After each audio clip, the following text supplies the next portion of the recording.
So we know that the positive impact on diversity and inclusion cannot be debated. We also know there's still much work to be done, including, I might add, a little bit more on gender diversity here on panels at the IGF, right? But how do you create a diverse and inclusive culture, given the many cultures, languages, and regions of India? So why don't we start, first of all, with Anuradha. What thoughts? Well, it's, building gender diversity and creating a focus on it is surely a journey. There is, as we heard from the minister, also there has been work which has been done, but it's a journey, there's lots more to do. I think we need to begin on the inclusion aspect very early, probably at the stage in school, where we start talking about inclusion, what are inclusive behaviors, what are exclusive behaviors, and bring out instances so that, children in school start hearing about this, and not just when they start doing their first job. They get into their first job, and then we are talking about inclusion and gender inclusion. We've got to, start talking about inclusion and exclusion at a very early stage. Earlier age. Interesting. Okay, so Bhavesh, how do you believe we should increase representation of women and other marginalized groups? I think, first of all, thanks for having me here, and it was so encouraging to hear from the Honorable Minister, Smriti Irani. I think we are no more in a situation where we were 5 years ago, where we were still building a business case for having women in the key positions. I think it's about, as the Honorable Minister said, I think it's a proven case now. It's a case of, taking it forward. Encouraging women to participate in some, key portfolios. And I think we've already seen that happening already on the ground. I think there's a lot to be done still. Like what? What needs to be done?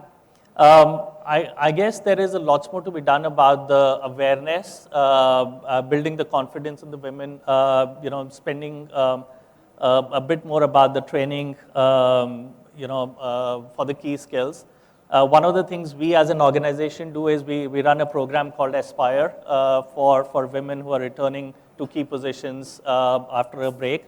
We run a skill and an upskill program for the women so that they can come back and kind of perform the duties that in some key skilled positions. So I think it's important to kind of acknowledge the fact that there is a lot of skill out there, and women would want to come back and operate in some key positions. I think it's a no-brainer, to be honest. It's just about providing that platform and the...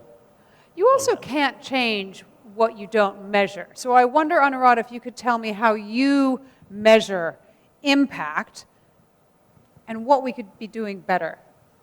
Absolutely. I cannot agree more with you on the measurement part of it, because what we, measure only will improve over a period of time. Or in fact, it will be a mirror. It will tell you where you are today, what is the path that you still have to tread on. So measurement, whether it is from a talent attraction perspective, talent retention perspective, talent development perspective,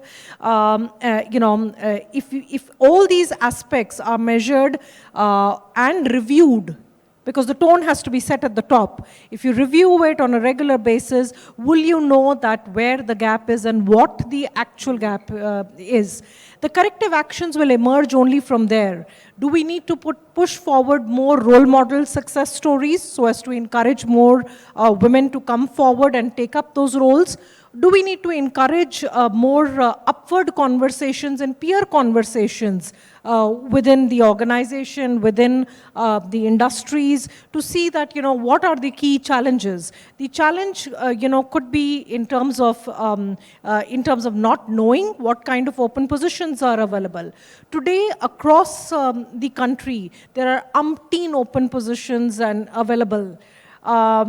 Probably we've got to see how I, as a woman who's seeking employment in some of those open positions has a central repository. How could tech make that enablement done for me, where I just put in my profile and it tells me these are the kind of open positions that are available for you. There are multiple schemes that are there, across the government sector, private sector, which puts forward so many open positions across multiple skills and competencies.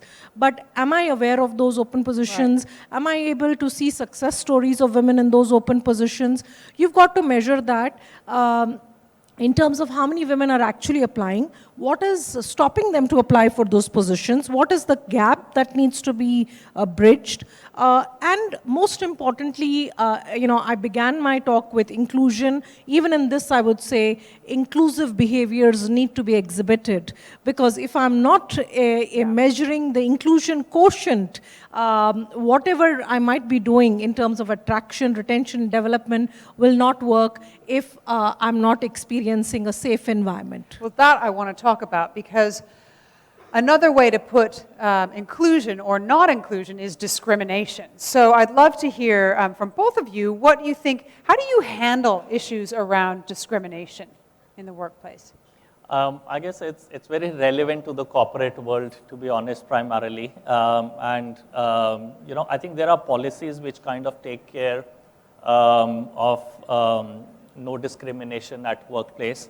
I think the HR of the organizations play a key role. The leadership plays a key role to define the relevant policies in the organization. Of course, we work in different sectors, manufacturing and pharmaceutical, healthcare. Mm-hmm. Depending on the work conditions, I think there will be opportunities to create a non-discriminatory kind of policies for the organization.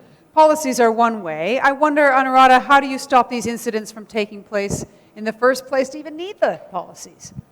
Well, again, there has to be enough communication and awareness made that these are kind of channels which they could reach out to.